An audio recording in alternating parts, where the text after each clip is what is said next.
እሺ መጽሐፍ ከያዛችሁ ባለፈ ያነበብነው አንድ ክፍል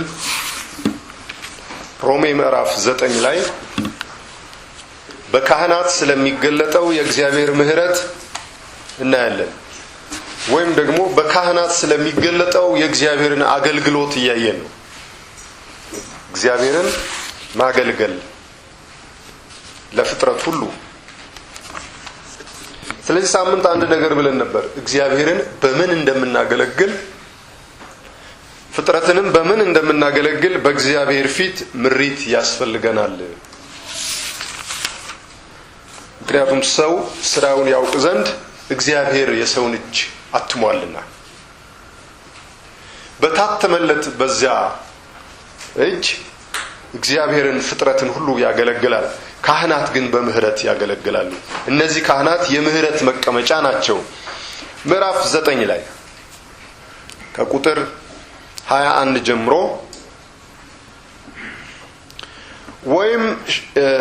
ወይም ሸክላ ሰሪ ከአንዱ ጭቃ ክፍል አንዱን ዕቃ ለክብር አንዱንም ለውርደት ሊሰራ በጭቃው ላይ ስልጣን የለውምን? ነገር ግን እግዚአብሔር ቁጣውን ሊያሳይ ኃይሉን ሊገልጥ ወዶ አስቀድሞ ለክብር ባዘጋጃቸው በምህረት ዕቃዎች ላይ የክብሩን ባለጠግነት ይገልጥ ዘንድ ለጥፋት የተዘጋጁትን የቁጣ ዕቃዎች በብዙ ትዕግስት ከቻለ እንዴት ነው?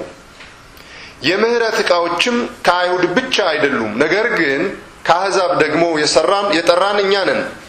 እንዲህ ደግሞ በሆሴ ሕዝቤ ያልሆነውን ሕዝቤ ብዬ ያልተወደደችውንም የተወደደችው ብዬ እጠራለሁ። እናንተ ሕዝቤ አይደላችሁም በተባላችሁበት ስፍራ በዚያ የሕያው እግዚአብሔር ልጆች ተብለው ይጠራሉ። እነዚህ የምህረት ዕቃዎች ከአሕዛብም ከአይሁድም ናቸው። ግን ቃሉን አስቡ። የምህረት ዕቃ አሁን አደባባዩን እያየን ነው። ወይም በአደባባይ የሚያገለግሉትን አገልጋዮች እያየን ነው። ወደ ቅድስተ ቅዱሳን ስንገባ ግን በጥንት አንድ ነገር ነበር። እግዚአብሔር የሚቀመጥበትና የሚገኝበት የምህረት መቀመጫ በአንድ ስፍራ የምህረት መቀመጫ የሚል ጠረጴዛ ነገር ነበር፣ ወይም ወንበር ነገር ነበር እንበል፣ በሰው እጅ የተሰራ። እዚህ ጋር ግን ሰዎች ናቸው የምህረት መቀመጫዎች። ከአይሁድም ከአሕዛብም የሆኑ የምህረት መቀመጫዎች ናቸው። ምህረት የሚገለጥባቸው ናቸው። እንግዲህ ራሳችንን እዚህ ጋር እናመጣለን። የተማረን ብቻ አይደለንም። ምህረት ያገኘን ብቻ አይደለንም። ምህረትም የምንገልጥ ነን። የምህረት መቀመጫ ነን። በእርግጥ በምድር ላይ እንዲህ አይነት አካል አለ ወይ? እንዲህ አይነት ወገን አለ ወይ? ከራሱ የወጣ ወይም ደግሞ ከእርሱ ጋር ካለው ቡድን ያለፈ ሁሉን የሚያይበት ምህረት ያለው አለ ወይ? በእርግጥ አይገኝም ከልጅነት በቀር። ልጅ ብቻ ምህረትን ይለምናል። የሚያደርጉትን ለማያውቁ ሁሉ ምህረት ይጠይቃል። እግዚአብሔር የተመሰገነ ይሁን። ስለዚህ እነዚህ የእግዚአብሔርን ምህረት የሚገልጡ ናቸው። ምህረት ስለሚቀበሉና ስለሚያስፈልጋቸው ሰዎች አይደለም አሁን የምናወራው። ምክንያቱም ስለ እግዚአብሔር ልጅነት፣ ስለ እግዚአብሔር መንግስት እያወራን ነው። ስለዚህ ነገስታትና ካህናት፣ ስለ ካህናት ካወራን የምህረት መቀመጫ ናቸው። ምህረት ፈላጊ አይደሉም። ምህረት አስቀድመው ስለተቀበሉ ማለት ነው። ስለዚህ በልባቸው የእግዚአብሔር ፍቅር አለ፣ የእግዚአብሔር ምህረት አለ፣ የእግዚአብሔር ደስታ አለ። ፍለጋ የሌለው የእግዚአብሔር ሰላም አለ። በዚህ ያገለግላሉ። ንጹህ ልብ አላቸው። የምህረት መቀመጫ ናቸው። የሐዋርያት ሥራ ላይ በእርግጥ የእግዚአብሔር ፍጥረት በእነዚህ ይመለሳል።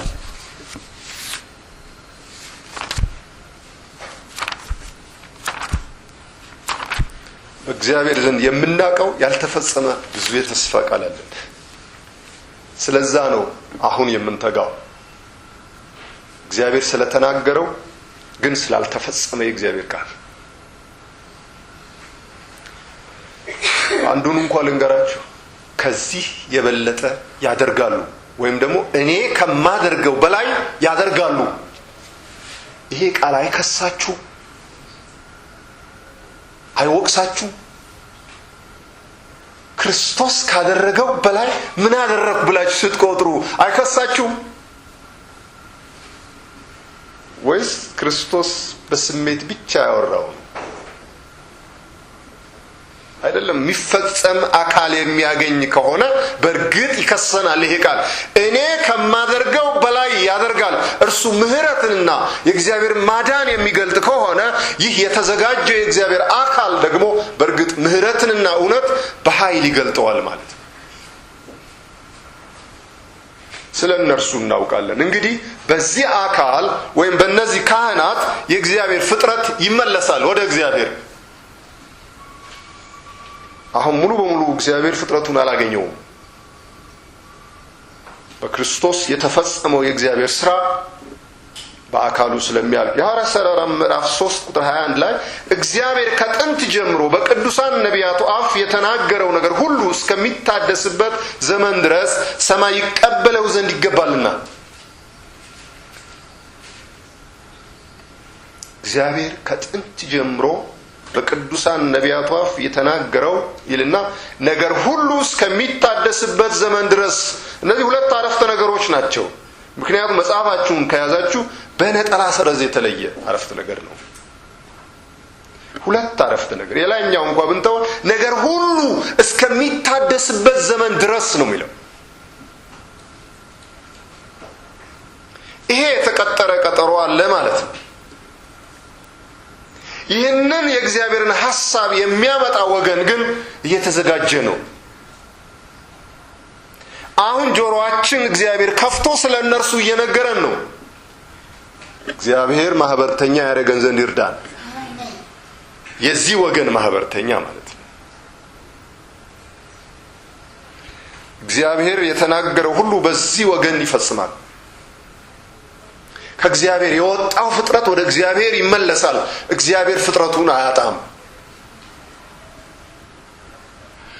የእግዚአብሔርን አሸናፊነትና ታላቅነት በዚህ ነው የምናየው ወገኖች። ፍጥረት በእግዚአብሔር ልብ አለ። ያ በእግዚአብሔር ልብ ያለው ፍጥረት ወደ እግዚአብሔር መቀደስ አለበት። ይሄ የተቀደሰ ልብ ነው። ስለ ፍጥረቱ የሚያስባት ልብ የመታደስ ልብ ነው። የመመለስ ልብ ነው። ምሕረቱ እንዴት እንደሚገለጥ የሚያስብበት ልብ ነው። እግዚአብሔር የሰው ኃጢአት የሚያስቆጣው ከሆነ በቁጣው ለምን አልጸናም? አይደለም። የሰው ኃጢአት፣ የሰው አመጽ እግዚአብሔርን አላስቆጣም። በቁጣም እንዲጸና አላደረገውም። ጸጋው ከመጠን ይልቅ በለጠ። እግዚአብሔር ይመስገን። ሰው ኃጢአት አይደለም አልሰራም አለ። ምድር በኃጢአት ተበላሽታለች፣ በልጥ ተሞልታለች። ነገር ግን የእግዚአብሔር ምሕረት ከዛ በላይ ነው። የሰው ኃጢአት ምድርን ቢሸፍን ነው። የእግዚአብሔር ምሕረት ግን ከጥልቅ እስከ ሰማይ ከፍታ ከፍ ብሏል። ስለዚህ ምሕረትን ይሰብካሉ ካህናት። የእግዚአብሔር ምሕረት ለሆነ ቡድን ብቻ አይደለም ወገኖች። የእግዚአብሔር ምሕረት ለክርስቲያኖች ብቻ አይደለም። የእግዚአብሔር ምሕረት ለፍጥረት ሁሉ ነው። ስለዚህ ይህ ከቃል ባለፈ ያንን ምሕረት ደግሞ ለፍጥረቱ ያወርዱት ዘንድ ከእግዚአብሔር ጋር ልባቸው ቅን ነው፣ የተዘጋጀ ነው። ኤፌሶን ላይ በእግዚአብሔር ልብ ያለው ሐሳብ እናምነው እስቲ ምን አይነት ልብ እንዳለ። ኤፌሶን ምዕራፍ 1 በእውነት የምታውቁትን የመጽሐፍ ክፍል ነው እያነበብኩላችሁ ያለው፣ አዲስ ነገር አይደለም። በዘመን ፍጻሜ ይደረግ ዘንድ ያለው ሐሳቡም በሰማይና በምድር ያለው ሁሉ በክርስቶስ ለመጠቅለል ነው። በዘመን ፍጻሜ ነው የሚለው። እግዚአብሔር የሚፈጽመው ዘመን አለ። የሰው ዘመን ነው የሚፈጽመው። ለሰው የተሰጠ ዘመን አለ፣ ለፍጥረት የተሰጠ ዘመን አለና ያ ዘመን ሲፈጸም የእግዚአብሔር ሐሳብ አንድ ነው። በክርስቶስ ኢየሱስ ያለውን በሰማይና በምድር ያለውን ለመጠቅለል ነው። ስለዚህ ይህንን ወደ ራሳችን ወደ እያንዳንዳችን እናመጣዋለን። የእግዚአብሔር ሐሳብ ዘመናችንን ሲፈጽም፣ ምክንያቱም በውስጣችን ዘመን አለ፣ በእኛ ዘመን አለ። ዘመን ስለ ሰው ነው የተሰጠውና ለእያንዳንዳችን ዘመን አለን እና የዘመን ፍጻሜ ከራሳችን ጋር እንመልከተው መጀመሪያ። ከዚያ በኋላ ለፍጥረት ሁሉ እናየዋለን የዘመን ፍጻሜ።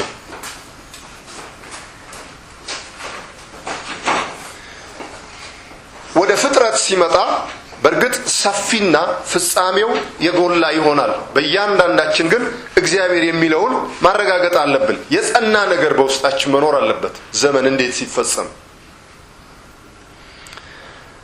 እንደ ፈቃዱ ምክር ሁሉን የሚሰራ እንደ እርሱ ሐሳብ አስቀድመን የተወሰንን በክርስቶስ ደግሞ ርስትን ተቀበልን። አስቀድሞ የተወሰነ ወገን አለ። ይህ የዘመን ፍጻሜ የሚፈጸምበት አስቀድሞ የተወሰነ ወገን አለ። ይህ ካህን ማለት ነው፣ ወይም ካህናት። ባለፈ አንድ ነገር ብለን ነበር። ሊቀ ካህናት ካለ ምኖች አሉ ማለት ነው። ካህናቶች የግድ ነው። ክርስቶስ ሊቀ ካህናት ነው። ካህናቶች ከሌሉ ሊቀ ካህናት የሚባል ኦፊስ የለም። ስለዚህ ይሄ ሊቀ ካህናት ምሕረትን ነው ያሳየው። በእርሱ አንድ የሚጠቀለል ነገር አለ። በሰማይና በምድር ያለው ይጠቀለላል። በእኔ ሁለትነት እንዳይኖር ክርስቶስ ብቻ እንዲሆን በሰማይና በምድር ያለው ነገር መጠቅለል አለበት። የምድር ነገር አይኖረኝም፣ የሰማይ ነገር አይኖረኝም። ነገር ግን በክርስቶስ ኢየሱስ አንድ ነው የሚሆኑት።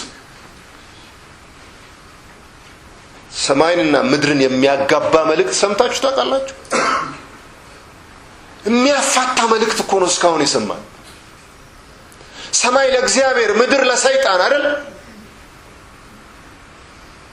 በሰማይ ደግሞ የተወሰነ ስፍራ የተሰጠው አለ ለሰይጣን፣ አየር አይደል? በእርግጥ በአየርም በምድር በብዙ ነገር ይሰለጥናል። ለሚያምን ይሰለጥናል። ያንን ለሚያስተምር ይሰለጥናል። ያንን ተስፋ ለሚያደርግ በእርግጥ ይሰለጥናል። ነገር ግን እርሱ በሰማይና በምድር ያለውን በክርስቶስ ሲጠቀልል እግዚአብሔር ምድርን ሰማይን አንድ ያደርጋል፣ አስቀድሞ በእኛ። ስለዚህ ይሄ እግዚአብሔር በላያችን ወይም በእኛ ዘንድ ባለው ዓለም የሚሰራውን አሁን ማየት ያለብን። መጀመሪያ በፍጥረት ዘንድ ያለውን ከማየታችን በፊት በእኛ ዘንድ ያለውን ማየት ይኖርብናል። በአንደኛ ቆሮንቶስ ላይ ምዕራፍ 15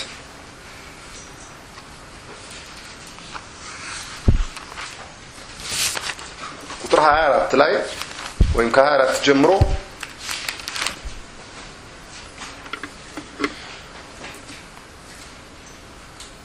ወይም ከ22 ጀምራለሁ። ሁሉ በአዳም እንደሚሞቱ እንዲሁ ሁሉ በክርስቶስ ደግሞ ሕያዋን ይሆናሉና።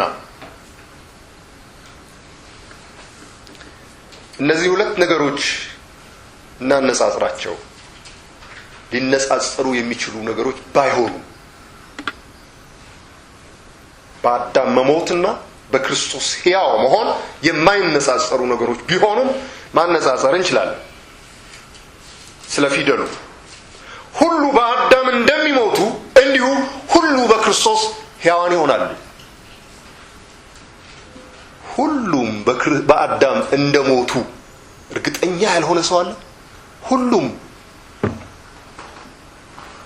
ሁሉም ሲባል ማን ይቀራል? ስለ አዳም ማንም አይቀርም። ሁሉም በአዳም ሞቱ። ስለ ክርስቶስ ግን ሁሉም ሲል ያመኑት ብቻ ነው የሚያደርገው። የክርስትና ትምህርት አይደል? ለአዳም ሁሉ ከሆነ በእርግጥ ያመኑት በኩራት ናቸው። እግዚአብሔር ይመስገን። ለስሙ የሚሆን ወገን ከአሕዛብም ከአይሁድም ወስዷልና እነዚህ ያመኑ በኩራት ናቸው። በእነዚህ በኩራት እግዚአብሔር ይጠቀልላል።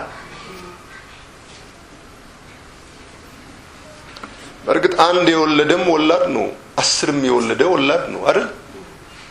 አንድ የወለደም በኩር አለኝ ይላል፣ 10 የወለደም በኩር አለኝ ይላል። እግዚአብሔር አንድ ወልዶ በቃው። አንድያ ልጅ ከሆነ እኮ አንድያ ልጅ ነው፣ ሌላ ልጅ የለም። እርሱ ማን ነው? በክርስቶስ ግን ብዙዎች ተወልደዋል። ስላመናችሁ አለ የሞተው። ስላመንን አይደለም ክርስቶስ የተወለደው፣ ያደገው፣ የሞተው፣ የተቀበረው፣ የተነሳው እና በእግዚአብሔር ቀኝ ከፍ ያለው ማንም ስላመን አይደለም። ይህ የእግዚአብሔር ምሕረት ነው።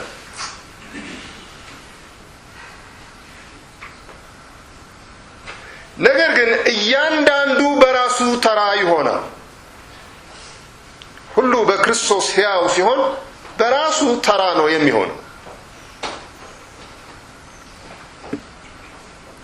ክርስቶስ እንደ በኩራት ነው፣ በኋላም በመምጣቱ ለክርስቶስ የሆኑት ናቸው።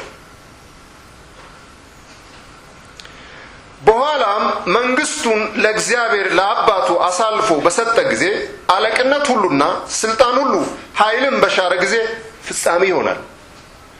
2 ጊዜ እንዲህ ተብሏል፣ በኋላም።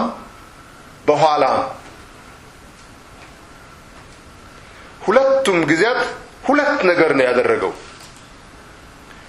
ነገር ግን እያንዳንዱ በራሱ ተራ ይሆናል። ክርስቶስ እንደ በኩራት ነው፣ በኋላም በመምጣቱ ለክርስቶስ የሆኑት ናቸው። ምን? ሕያዋን የሆኑት ለክርስቶስ የሆኑት ናቸው በመምጣቱ። እስካሁን ጌታ የመጣላችሁ ብፁዓን ናችሁ። እግዚአብሔር ይመስገን። ስለመጣም ነው ያመናችሁት እና የዳናችሁት በመንፈሱ። ቀጥሎ ደግሞ በኋላም መንግስቱን ለእግዚአብሔር ለአባቱ አሳልፎ በሰጠ ጊዜ አለቅነት ሁሉና ስልጣን ሁሉ ኃይልን በሻረ ጊዜ ፍጻሜ ይሆናል። የምን ፍጻሜ? የእያንዳንዱ ተራ ፍጻሜ ይሆናል። ሁሉ ሕያዋን የሚሆኑበት ፍጻሜ ይሆናል። መጽሐፉን ይዘን ስንወርድ ማለት ነው። ይቀጥላል። ጠላቶቹ ሁሉ ከእግሩ በታች እስኪያደርግ ድረስ ሊነግስ ይገባዋልና። የኋለኛው ጠላት የሚሻረው ሞት ነው። ሁሉን ከእግሩ በታች አስገዝቷልና። ነገር ግን ሁሉ ተገዝቷል ሲል ሁሉን ካስገዛለት በቀር መሆኑ ግልጥ ነው። ይህ እግር ማን ነው?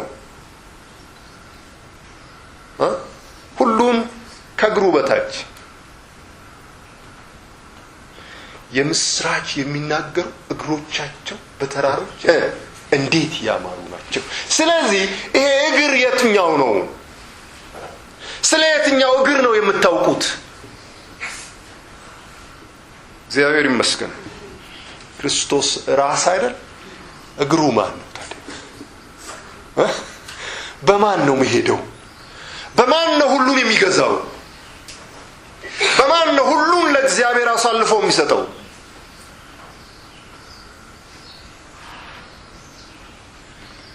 ክርስቶስ ለአንድ ዘመን ይገዛ ነበር። ከዛ በኋላ ግዛቱን ለማን ይሰጣል? አንድ ክርስቶስ አለ፣ ይገዛ ነበር። መልሶ ለማን ይሰጣል?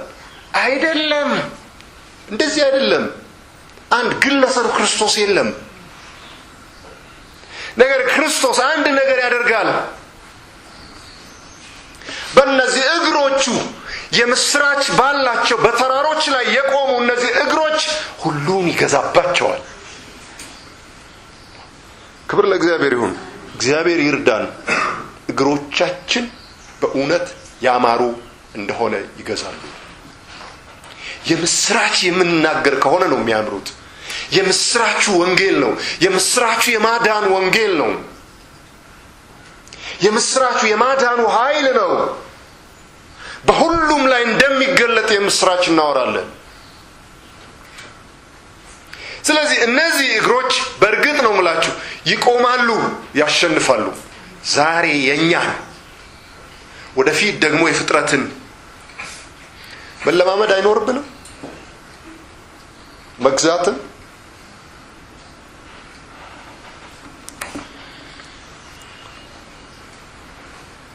የኋለኛው ጠላት የሚሻረው ሞት ነው። ሁሉም ከእግሩ በታች አስገዝቷልና። ነገር ግን ሁሉ ተገዝቷል ሲል ሁሉም ካስገዛለት በቀር መሆኑ ግልጥ ነው። ነገር ግን ሁሉ ተገዝቷል ሲል ሁሉን ካስገዛለት በቀር መሆኑ ነው። ሁሉ ከተገዛለት በኋላ ግን እግዚአብሔር ሁሉ በሁሉ ይሆን ዘንድ በዚያን ጊዜ ልጁ ራሱ ደግሞ ሁሉን ላስገዛለት ይገዛል። አሜን። ይሄ ልጅ ወይም ልጅነት እግዚአብሔር ባለው አሰራር ሁሉን ለራሱ ሊያስገዛ እግዚአብሔር ራሱን ልጅ አድርጓል። አይደለ እንዴ? አባት ልጅ ሆኗል። ሁሉን ለአብ ይገዛ ዘንድ በልጅ በኩል ነው። ነገር ግን ልጅ ሁሉን ካስገዛ በኋላ ልጅ አብ ይሆናል። አባትነት ብቻ ይቀራል። አባትነት በሁሉ ይሞላል። ምክንያቱም አይልም እንደ ወረድ ብሎ ሁሉ በሁሉ ይሆናል። እግዚአብሔር ይመስገን። ስለዚህ ከዚህ በኋላ አብ ብቻ በሁሉ ይሆናል። ስለዚህ አስቀድሞ የዳኑ ኋላ የዳኑ ተብሎ የማይለያዩበት የእግዚአብሔር አሰራር እግዚአብሔር በሁሉ የሚሞላበት ቀን ይመጣል። ወገኖች ዛሬ በራሳችን ላይ ይህንን ነገር ማየት ይኖርብናል። የእግዚአብሔር ማዳንና የሙላቱን ፍጻሜ። ስለዚህ አዲስ ሰማይ አዲስ ምድር በዚህ ሐሳብ በእያንዳንዳችን ይፈጥራል።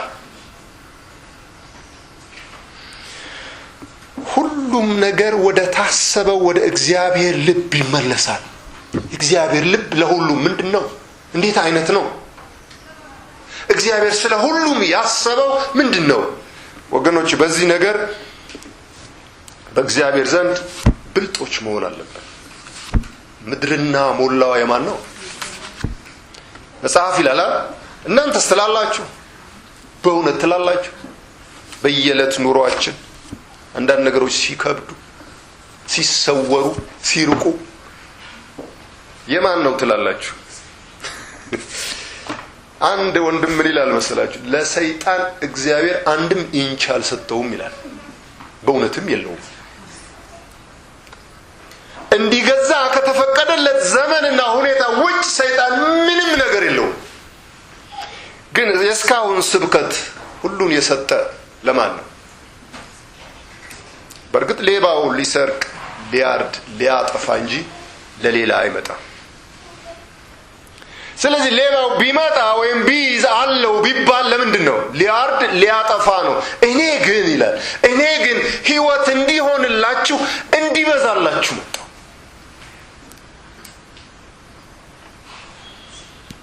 ይሄስ እንዴት ነው የምንተረጉመው ወገኖች? ምድርና ሞላው የእግዚአብሔር ነው። ሁሉም በእግዚአብሔር እጅ ነው ያለው። እግዚአብሔር ከመልካምነቱ የሚያጠግብ ነው። ሕይወት እንዲሆንላቸው እንዲበዛላቸው። እንግዲህ ያለንን አስቧ። ሳምንት ካየነው ጋር ይመሳሰል። ያለን ምንድን ነው ዛሬ? እሺ ነገሩ መንፈሳዊ እናርገው፣ ግድ የለም መንፈሳዊ እናርገውና ሕይወት እንዲሆንላቸው እንዲበዛላቸው ብሏልና ካለኝ ሕይወት ምን ያህል ነው ማካፍለው?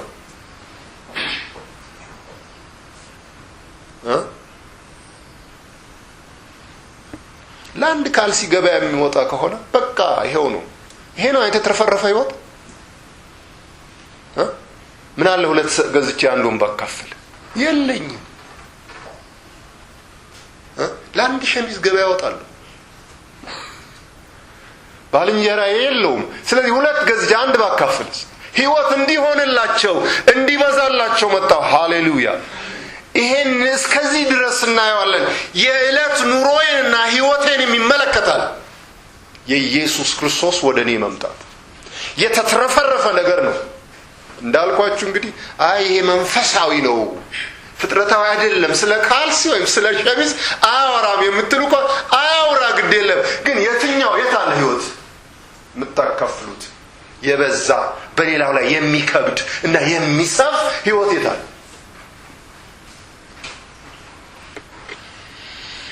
ስለዚህ ይሄ ለፍጥረታዊውም ለመንፈሳዊውም እግዚአብሔር በሁለቱም ኃላፊነት ወስዷል። እግዚአብሔር የሁለቱም ጌታ ነው። እግዚአብሔር የሁለቱም አባትና መጋቢ ነው። ህይወት እንዲሆንላቸው እንዲበዛላቸው መጣ። ስለዚህ በእግዚአብሔር ሐሳብና በእግዚአብሔር ልብ ሁሉ የእርሱ ነው። ህይወት እንዲሆንልን ነው። እንግዲህ ለህይወት እና ለመመለስ በእኛ ዘንድ ስለዚህ ተጠርተናል። ሌላውንም እንደዛው ነው ማለት ነው። እግዚአብሔር ስለዚህ ላከን ህይወትን ለማብዛት። በእርግጥ በአሁን ዘመን የዳነው ይበልጣል ወይስ ያልዳነው? እንደው የትኛው ይበልጣል? አልዳንም የምንለው ነው የሚበልጠው። በእኛ ቋንቋ ማለት ነው። በእኛ አሰራር አልዳንም የምንለው ነው የሚበልጠው።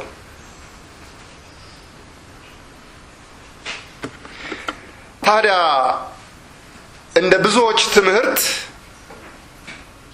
ጌታ ዛሬ ቢመጣ በቀኝ የሚቆመው ስንት ነው? በግራ የሚቆመው ስንት ነው? በዚህ ሁኔታ ማን አሸነፈ? ማን አሸነፈ?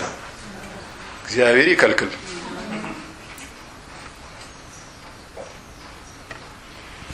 ይሄ የውሸት ሁሉ ውሸት ነው።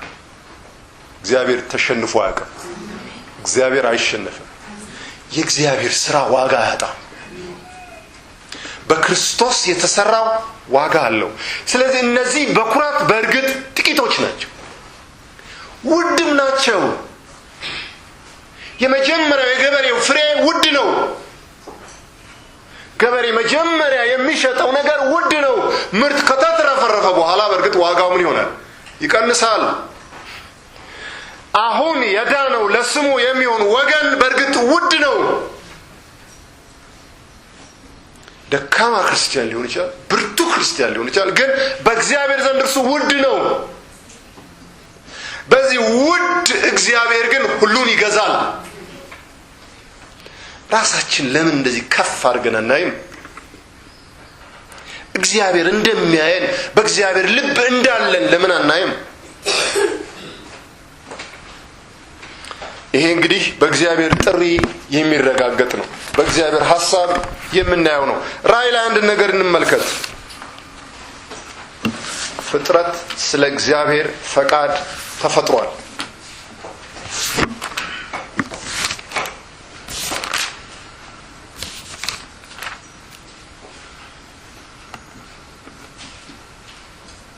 እነዚህ 24ቱ ሽማግሌዎች ናቸው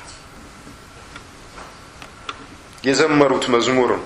ጌታችንና አምላካችን ሆይ ምዕራፍ 4 ቁጥር 10 ላይ ጌታችንና አምላካችን ሆይ አንተ ሁሉን ፈጥረሃልና ስለ ፈቃድህም ሆነዋልና ተፈጥረውማልና ክብር፣ ውዳሴ፣ ኃይልም ልትቀበል ይገባሃል። ይሄ የ24ቱ ሽማግሌዎች ልብ ነው የሚያወጣው።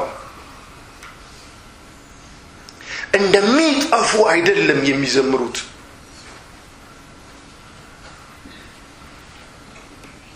እንደሚደመሰሱ አይደለም የሚዘምሩት። ይሄ የሽማግሌዎች ልብ አይደለም። ሁሉን ስለ ፈቃድ ፈጥረሃል፣ ሁሉን ፈጥረሃል፣ ስለ ፈቃድህም ሆነዋል ተፈጥረውማል። ስለዚህ ፍጥረትህ ክብር፣ ውዳሴ፣ ኃይል ይገባሃል ይሉታል። እግዚአብሔር ሰይጣንንም ፈጥሯል። ስለ ፈቃዱ ተፈጥሯል። ስለዚህ ያገለግላል። እግዚአብሔር 5ቱን የፍልስጤም ነገስታት የተዋቸው ለምንድን ነው? የእስራኤል ልጆች ምን ይማሩባቸው ዘንድ ነው? ሰልፍ ይማሩባቸው ዘንድ እግዚአብሔር 5ቱን ፍልስጤማውያን ተዋቸው። በእውነት በሳምሶን ላይ የማይፈርድ ሰባኪ አለ ከኔ ጀምሮ? ነገር ግን ወደዛች ሴት ሲወርድ የእግዚአብሔር ምክር እንደነበረ ታያላችሁ። እግዚአብሔር ነገር ይፈልግ ነበር። ስለዚህ ይህ ሳምሶን ሊያጸድቅ የሚችል ወንጌል አላችሁ? በእርግጥ ዕብራውያን ላይ ከማን ጋር ተጽፏል? ይህ ሰው ነፍሰ ገዳይ ራሱ ይገድላል። ሳምሶን ራሱ አልገደለም። አስገራሚ ነው። ይህ ጥቅስ እዛ ጋር ባይጻፍ እንደዚህ መናገርን ያልችልም ነበር። ምክንያቱም በዚህ ነገር የሚፈርድብኝ ብዙ ይሆን ነበር። ነገር ግን ሳምሶን ከነ አብርሃም ጋር ተጽፏል። እንዴት እንደሞት አሟሟቱ ይገባቸዋል። ምን አይነት ታሪክ እንደነበረው። የሚያጸድቅ እግዚአብሔር ነው። የሚኮንን ማን ነው? በስብከታችን የኮንን ነው ኩነኔ። በእርግጥ ነው የምላችሁ ንስሐ ልንገባበት ይገባል። ስለዚህ ፍጥረት ስለ ፈቃዱ ተፈጥሯል። ሁሉም እንደ ፈቃዱ ይሄዳል። እግዚአብሔር በመጨረሻ ሁሉን ያገኘዋልና። ስለዚህ በድካማቸው የተማርንባቸው ሰዎች አሉ። በስንፍናቸው ተምረናል። እኛም በሕይወታችን እንዲህ ነገር ያጋጥመናል። መጨረሻችን ግን ይሄ አይደለም። እግዚአብሔር ለኛ የወሰነው ይሄ አይደለም። አሁን የምንኖረው አይደለም። ፍጻሜና ተስፋ ያለው እግዚአብሔርን የሚባርክ ነው። ስለዚህ እነዚህ 24ቱ ሽማግሌዎች ስለ አንድ ነገር ዘምረዋል። አንተ ሁሉን ፈጥረሃል። ስለ ፈቃድህ ተፈጥረዋል። አሁን ይህን ፈቃዱን ይሄ መልካም የሆነው ፈቃዱን እግዚአብሔር በሰው ልጆች ወይም በእነዚህ ካህናት ወደ እግዚአብሔር ሐሳብ ይመልስ ዘንድ ነው። ስለዚህ በፍጥረት ላይና በሰው ሁሉ ላይ ያለንን ትምህርት በእርግጥ መመርመር ይኖርብናል።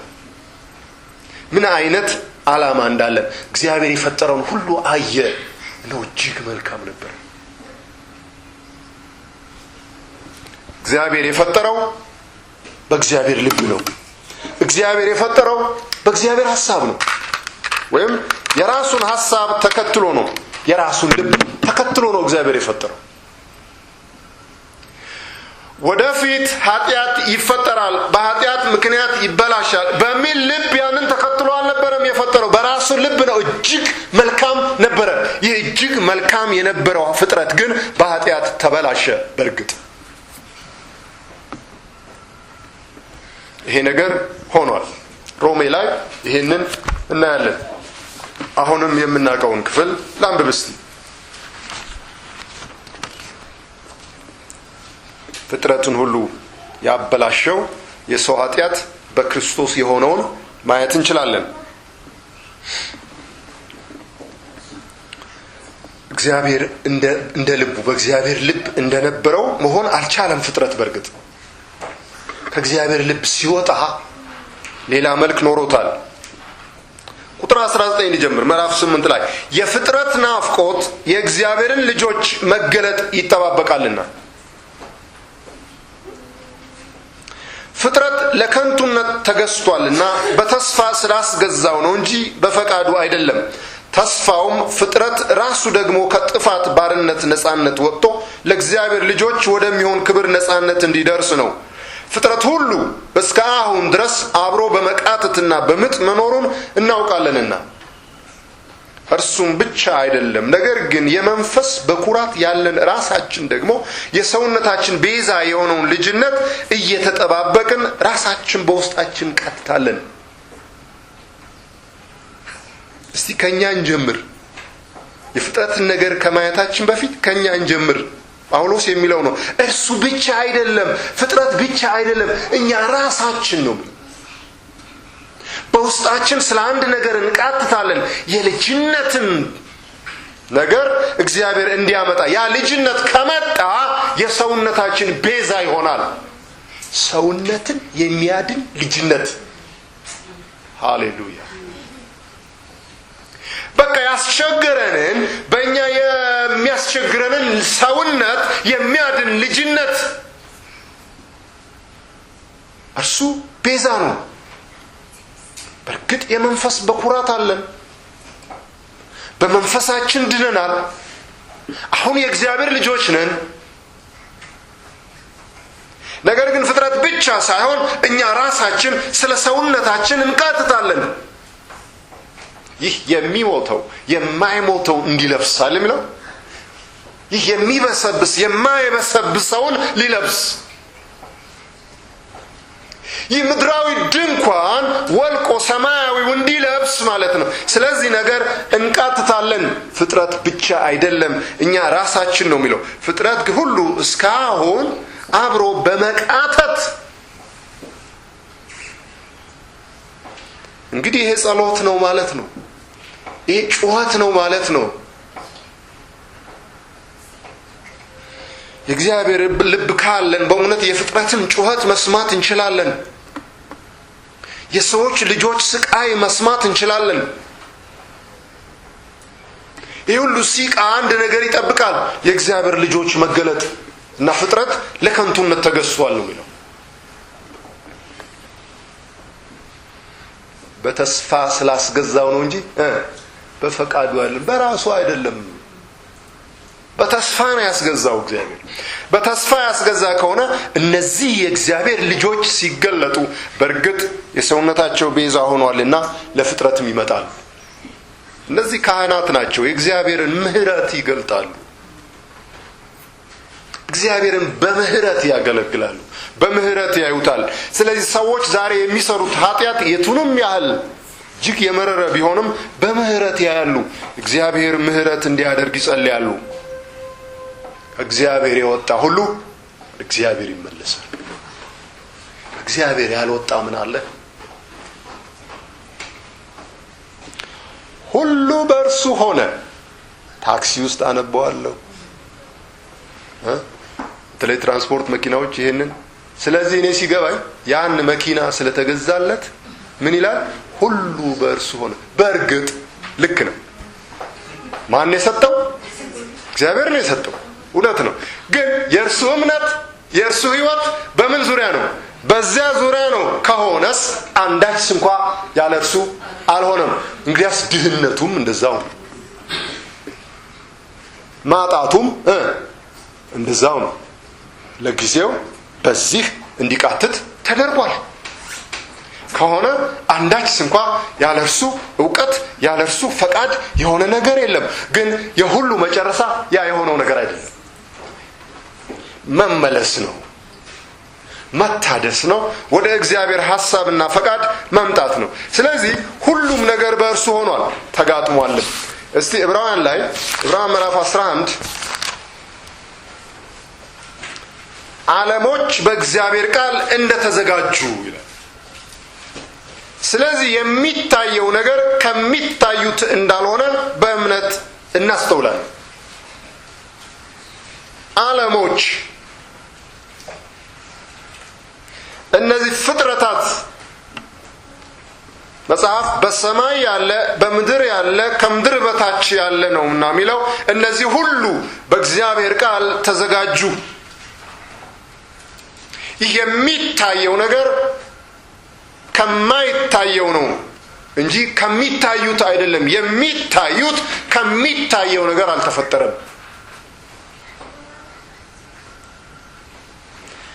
እንግዲህ ሕይወታችን በዚህ ላይ መመስረት አለብን ማለት ነው። ቤት ይታያል፣ ስራ ይታያል፣ ልብስ ይታያል፣ መኪና ይታያል፣ ሌላ ነገር ይታያል፣ ሁሉ ነገር ይታያል። እነዚህ የሚታይ ነገር ሁሉ በምን ላይ ነው የተመሰረተው? በሚታይ ነገር አይደለም፣ በማይታይ ነው። ስለዚህ ሕይወታችን በማይታይ ነገር ላይ የተመሰረተ ከሆነ እነዚህ የሚታዩ ነገሮች ይመጣሉ። እንደዚህ አታምኑ?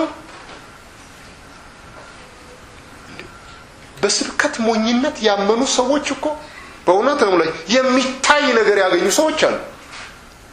እግዚአብሔር የተመሰገነ። በሺህ ተራሮች ያሉ እንስሳ የእግዚአብሔር ናቸው። ለነዛ ሁሉ ምግብ ያዘጋጃል። ስለዚህ ሕይወታችን በዚህ ላይ ነው መመስረት፣ በማይታየው በእግዚአብሔር የተስፋ ቃል ላይ። ሰላማችን ብዙ ነው ያለ፣ አንናወጥም። የሚከቡንና የምናያቸው ነገሮች አይረብሹንም። ነገር ግን የሚታየውን በሚታይ ነገር ላይ ከመሰረትን በጽናናታችን ወንድሞችን ስናገኝ ሊሆን ይችላል። አንዳንዴ በመንፈሳዊ ደርቃችሁ ምናልባት ከወንድሞች ጋር ተነጋግራችሁ የለመለማችሁበት ጊዜ የለም። ስለዚህ እዛ ሂዱ። ሁልጊዜ እንደዛ አድርጉ። ነገር ግን አይደለም። የሚታየው ህይወታችንን በማይታየው ነገር ላይ የመሰረት ነው ከሆነ ምንም የሚረብሸን ነገር የለም። እምነት ይሄ ነው ወገኖች። እምነት የሚታየውን ነገር በማይታይ ነገር ላይ መመስረት ነው። የዕለት ኑሯችን በዕለት የምንገልጠው ማንኛውም ነገር በማይታየው ነገር ላይ ከመሰረት እምነት ማለት ያ ነው። ማመን ማለት ያ ነው። ስለዚህ ከእግዚአብሔር የወጣው ወደ እግዚአብሔር ይመለሳል። ካህናት በምህረትና በመስዋዕት እንዲሁም በፍቅር በማገልገል ፍጥረትን ወደ እግዚአብሔር ይመልሱታል። ፍጥረት ይመለሳል፣ ፍጥረት ይድናል ብለን ስናይ መጽሐፍ የሚደግፈንን ነው። ዕብራውያን ምዕራፍ 12 ላይ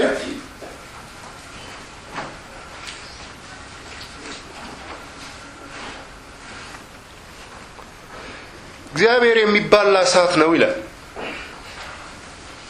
እግዚአብሔር ሰማይና ምድርን ያናውጣል ነው የሚለው። እዚህ ላይ ከነውጥ በኋላ ግን ምንድን ነው የሚመጣው? እግዚአብሔር ካናወጠን በኋላ እግዚአብሔር የህይወትም የኑሮም እሳት ከላከብን በኋላ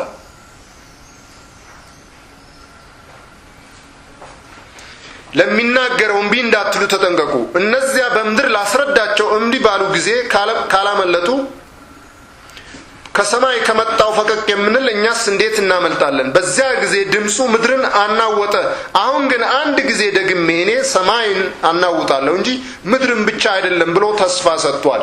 ዳሩ ግን አንድ ጊዜ ደግሜ የሚል ቃል የማይናወጡት ጸንተው እንዲኖሩ የሚናወጡት እዚህ ጋር የተፈጠሩ እንደሚሆኑ ይለወጡ ዘንድ ያሳያል። የተፈጠሩ እንደሚሆኑ እግዚአብሔር ሲፈጥራቸው እንደነበሩ የሚናወጡ ነገሮች ቢኖሩ፣ የማይናወጥ ቢኖር ግን ጸንቶ ይኖራል።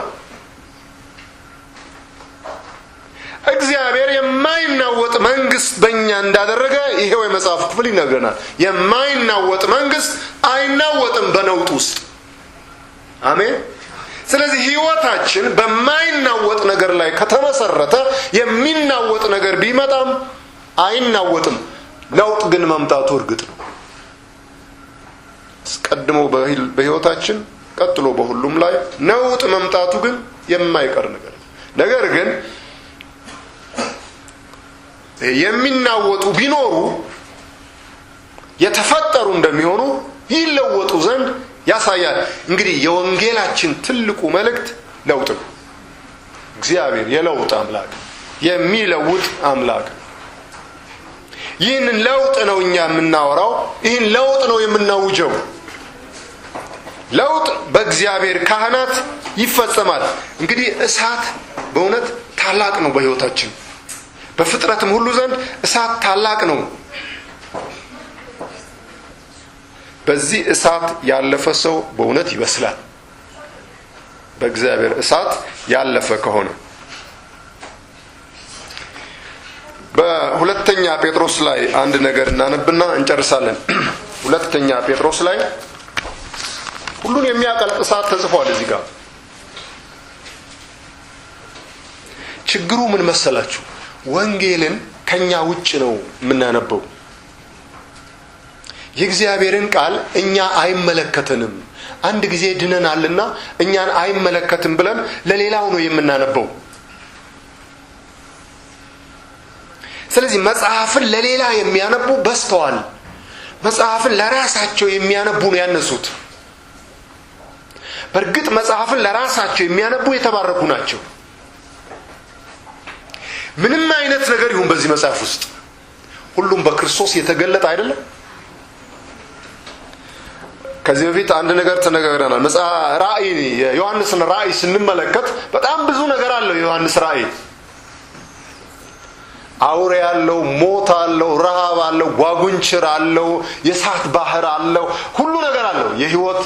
ህይወት አለው፣ ንግስና አለው፣ አክሊል አለው፣ ሁሉ ነገር ይዟል። ግን በማን ተገልጧል? በክርስቶስ አይደል? ያ ሁሉ የክርስቶስ መገለጥ ነው። አውሬነትም የክርስቶስ መገለጥ ነው። ሞትም የክርስቶስ መገለጥ ነው የገለጠው። ስለዚህ እንዴት ነው የከፋፈል ነው መሰለ? አውሬ ለዛ፣ ሞቱን ለዛ፣ ህይወቱን ለኛ አይደል? ግን ሁለቱም የተገለጠው በማን ነው? መጽሐፍን ለራሳችሁ አንብቡ። ስብከት ይበቃችኋል። ሲተርፍ ስበኩ እስቲ። እኔንም እግዚአብሔር ይርዳኝ በየጊዜው እንደምሰብክ ራሴን የምሰብክ ከሆነ ለራሳችን ማንበብ አለብን። ስለዚህ ተቃጥለው ይቀልጣሉ ይላልና መጽሐፍ ቅዱስ። አሁን የሚታየን ነገር ምንድነው? ከዕለታት አንድ ቀን እደርስበት ይሆን? ባልደርስበትም ምን ይሆናል? ይሄ የማየው ሰማይ ግን የለም ወገኖች። ወይ ሳይንሳዊ አትሆኑ ወይ መንፈሳዊ አትሆኑ። ችግር እኮ ነው። ሳይንስም የለም ነው የሚለው። በቃ ዝም ብሎ መሄድ ነው፣ የለውም።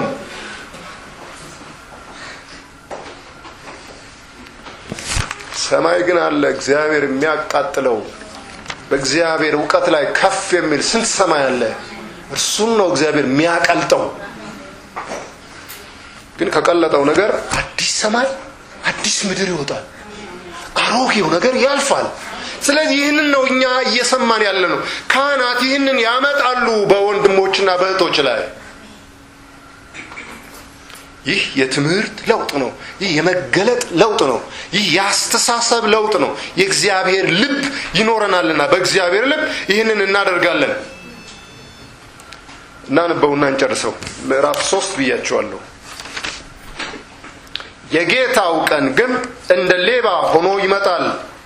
በዚያ ቀን ሰማያት በታላቅ ድምፅ ያልፋሉ፣ የሰማይ ፍጥረት በትልቅ ትኩሳት ይቀልጣል፣ ምድርም በእርሷ ላይ የተደረገ ሁሉ ይቃጠላል። የማይመሳሰል ምሳሌ ነው ወገኖች። ሊትራሊ ከተረጎማችሁት እንደ ሌባ ሆኖ ይመጣል፣ ሰማይና ምድር ይቀልጣል። አሁን ይገናኛል ወይ? ሌባ ተደብቆ ነው የሚመጣው ወይስ በግልጽ ነው የሚመጣው? ይሄ ሌባ ግን በግልጽ ይመጣል፣ እያቃጠለ ይመጣል። ካለዛ አባባሉ ሌላ ነው ወገኖች። ስለዚህ መጽሐፍ መርምሩ። ጌታው እንደ ሌባ ይመጣል። ሲመጣ ግን ሰማይና ምድር ይቀልጣል። ስለዚህ ይሄ ሌባ የምናውቀው ሌባ አይደለም። የምናውቀው ሌባ ካልሆነ የምናውቀው መቅለጥ አይደለም። ካለዛ የምናውቀው ሌባ ከሆነ ሌባ ቀስ ብሎ ነው የሚመጣው፣ ማንም ሳያውቅ። የሰው ልጅ ሲመጣ ግን መብረቅ ይሆናል። ታላቅ ሽብር ነው የሚሆነው። ይሄ አስቀድሞ በሕይወታችን ቀጥሎም ደግሞ በፍጥረት እግዚአብሔር የተመሰገነ ይሁን። እንግዲህ እነዚህን ያቀልጣል። ምድር በእርሷ ላይ የተደረገ ሁሉ ይቃጠላል። ምክንያቱም መንጻት አለባቸው። ይህ ሁሉ እንዲህ የሚቀልጥ ከሆነ የእግዚአብሔርን ቀን መምጣት እየጠበቃችሁና እያስቸኮላችሁ በቅዱስ ኑሮ እግዚአብሔርን በመምሰል እንደምን ልትሆኑ ይገባችኋል። ስለዚህ በዚህ መምጣት በዚህ መቃጠል ራሳችንን እንድናይ ነው የተደረገው። እንዴት መመላለስ እንዳለብን ነው የተነገረን እንጂ ከኛ ውጭ እንድናይ አይደለም። እንጸልይና እንጨርስ።